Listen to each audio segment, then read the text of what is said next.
CPM এর বড় বন্ধু বিজেপি, তুমি ঠিক করো। আমি আমাদের কথা বলবো, আমাদের এই 12 বছরে একটাও আনইউটিলাইজেশন সার্টিফিকেট পড়ে নেই।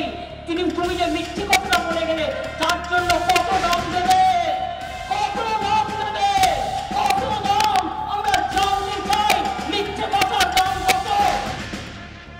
বিজেপিকে হাঁটাতে হবে, তাই আপনার একমাত্র ভোটের ফুল হচ্ছে তৃণমূল।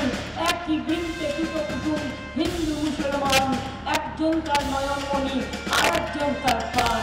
আমরা ভাই এবং বোন সবাই একসাথে থাকি। আমরা আমাদের মধ্যে কোনো ভেদাভেদ নেই। আমরা বাংলা চাই না, আমরা শান্তি চাই, আমরা ধ্বংস চাই না, আমরা সৃষ্টি চাই, আমরা মৃত্যু চাই না, আমরা জীবন চাই। তাই বলি এবার বিজেপি যাবে, বিজেপিকে বিদায় দিতে হবে। কি ভাই বললে এত গরমে দাঁড়িয়ে আছে, বিদায় দিতে হবে। তাহলে আমার সাথে বলুন তো, এটার উত্তর আপনারা বলবেন।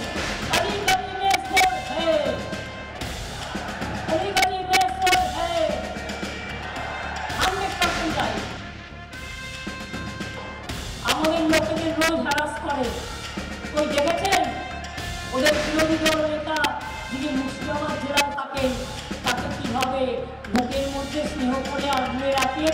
তিনি কি সত্যি কংগ্রেসী না তিনি সত্যি বিজেপি বিরোধী? তার জন্যই তো আজকে বেশি করে এখানে যত বেশি নোংরামি বিজেপি করতে পারে তাদের সাহায্য করে। কিন্তু আমরা এরকম নয়, আমরা যে কোনো ব্যাপারে রক্ষা পাই। ইন্ডিয়া তৈরি করে দিয়েছিলাম আমি এবং ইন্ডিয়া অ্যালায়েন্স তৃণমূল কংগ্রেসের দায়িত্ব নিয়ে যৌথ তৈরি করবে দেশে এবং ক্ষমতাতে আনবে। মনে রাখবেন, আজকে দেশে আওয়াজ উঠে গেছে, প্রথম phase, second phase.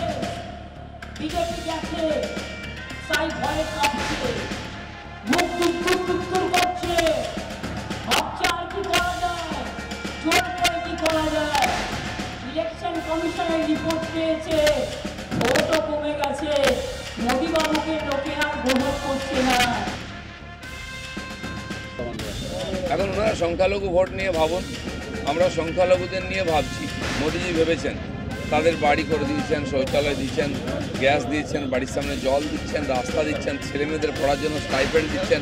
Mamata Banerjee এ সমস্ত লুট করছেন। কংগ্রেস সিপিএম এই সংখ্যালঘুদেরকেও এইভাবে ইউজ করেছে, ক্রিমিনাল বানিয়েছে, ভোটার বানিয়ে রেখেছে। তারা ওদেরকে তালাক দিয়ে দিচ্ছেন। এবার দিদির সঙ্গে সেই একই ঘটনা ঘটবে। সমস্ত ভারতবর্ষের মুসলমান, খ্রিস্টান, যত সংখ্যালঘু আছেন তারা আজকে পিছিয়ে থাকা গরিব এই জন্য যে তাদেরকে ভোটার করে রাখা হয়েছে, তাদের জন্য কিচ্ছু করা হয়নি। তারা বুঝতে পেরেছেন মোদি হয় তো মুমকিন হয়, এবার পদ্ম ফুলে আসেন।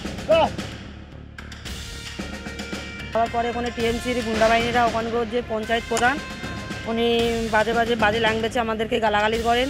তবু আমরা কিছু বলি না, যেহেতু আমরা জানি এটা টিএমসির এটা করণীয়, টিএমসি প্রত্যেকটা জায়গায় এটা করে।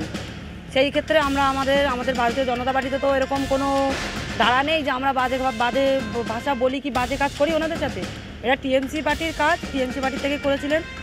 তারপরে আমরা চলে আসি তখন আমাদের আরও সদস্যরা ওখানে পৌঁছায়, তাদের উপরে হামলা করে এবং আমাদের গাড়িতে ইট মারেন। শুধুমাত্র ওনার যে পঞ্চায়েত প্রধান ওখানকার টিএমসি উনিই শুধু এইটাই করেছেন, ওনার ফ্যামিলিটাই এসে করেছেন। আদার্স আর কেউ আমাদের উপরে কোনো হাঙ্গামা করেননি, কারণ সাধারণ মানুষ পেছন থেকেই আমাদেরকে আশ্বাস দিয়েছেন আমরা আছি দিদি, চিন্তা নেই।